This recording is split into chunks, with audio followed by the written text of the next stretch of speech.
The war was 3 weeks old. There was an air of trepidation over Baghdad. Iraqis did not know what remained of Saddam Hussein's regime. Invading forces did not know what resistance they would face. And just the day before, journalists lost 2 colleagues in a US airstrike. That's how the day began on April 9th, 2003. The decision to go to war in Iraq was one of the most controversial decisions in our lifetime in terms of foreign policy. The US-led coalition had to have a few very visible, immediate, tangible wins. As the day wore on and the sense of inevitable euphoria developed amongst the small number of people that were there, they wanted to demonstrate that they realized that this incredible moment had arrived. And the most obvious thing that was there in front of them was this statue.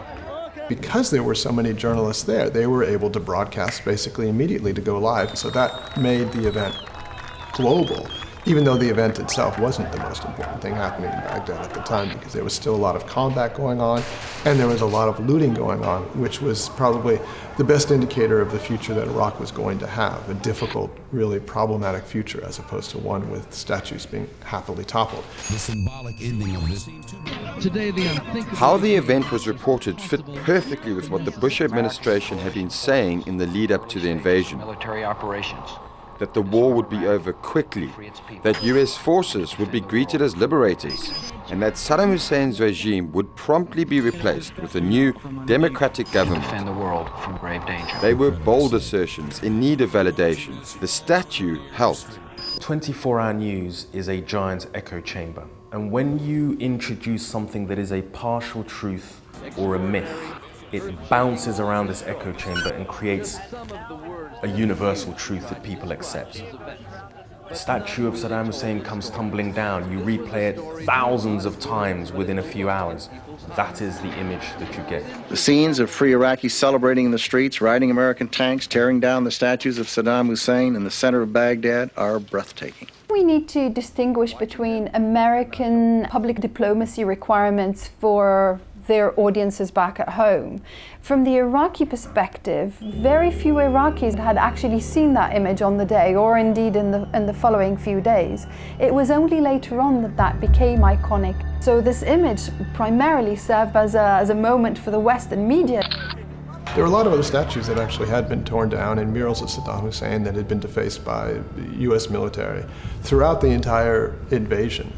But there wasn't a large number of media there, and it wasn't in the center of Baghdad. So the presence of the media at Firdos Square was absolutely key. If the media hadn't been there and the statue had been taken down, it would have been like the tree falling in the forest that, nobody's aware of because nobody's there to see it. Another iconic moment from that day was when a US soldier placed an American flag over the statue's head. For many, it was a display of US jingoism played out for the world's media, but not according to the flag's owner. It belonged to Lieutenant Tim McLaughlin, the commander of the first US tank to reach the square. 10 years later, he collaborated with 2 journalists who covered the war in an exhibition in New York, in part to give his account of the events in Firdos Square. The presence of the media didn't affect anything that I did. I had tried to take a picture of my personal flag in a personal way twice before. We got shot at once, so that was a bad idea. And my company commander said, "Hey, Lieutenant Mack, we've got a moment where we might be able to get a picture of your flag here for you." That was truly it. I understood the media was there. I did not understand that they were filming it for a live worldwide audience. The flag, the statue, the euphoria broadcast all over the world, it seemed too good to be true, and conspiracists have since theorized that it was just a masterful piece of wartime propaganda. But what really happened that day was more a perfect storm of circumstance. Much of the international media was staying at the Palestine Hotel, also in Firdos Square, so there was no shortage of journalists that day to transmit images that would soon become visual shorthand for mission accomplished. Also involved in the exhibition in New York is journalist Peter Maas, who was there when the statue came down. In 2010, he did an in-depth investigation for the New Yorker magazine about what really happened in Firdos Square.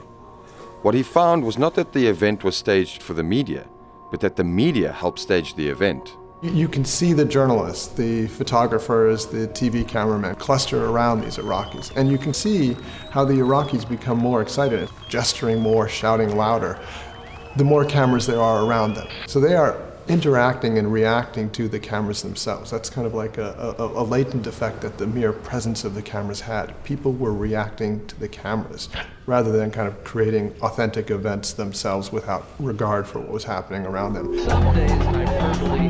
To this day, the toppling of the statue is one of the most referenced visuals of the war. But what happened that day, what was shown, provided no hint of the resistance and insurgency that was still to come.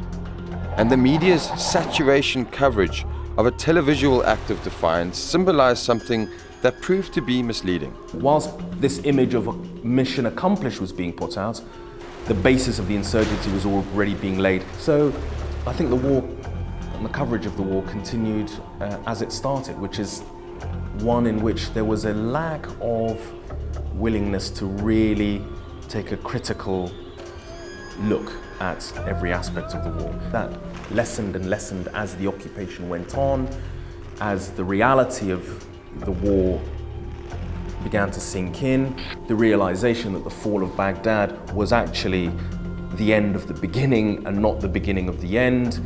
It also signified an error, a kind of inbuilt error of the media, which is to try to create these pretty images that fit a narrative, that are convenient, that are easy, that don't require a lot of activity to go out into the city and see what else is going on, kind of laziness. And it signified that because we know now that it was wrong. I understand that the world saw something and had many different feelings about it, and all of those feelings are correct. But for me, it was just an event that was preceded by a lot of blood and death and violence and killing and combat. And that's the disconnect that frustrates me so much. A symbolic media clip. Goodbye, Saddam! Versus the reality of the rest of the world for the people who are affected by war.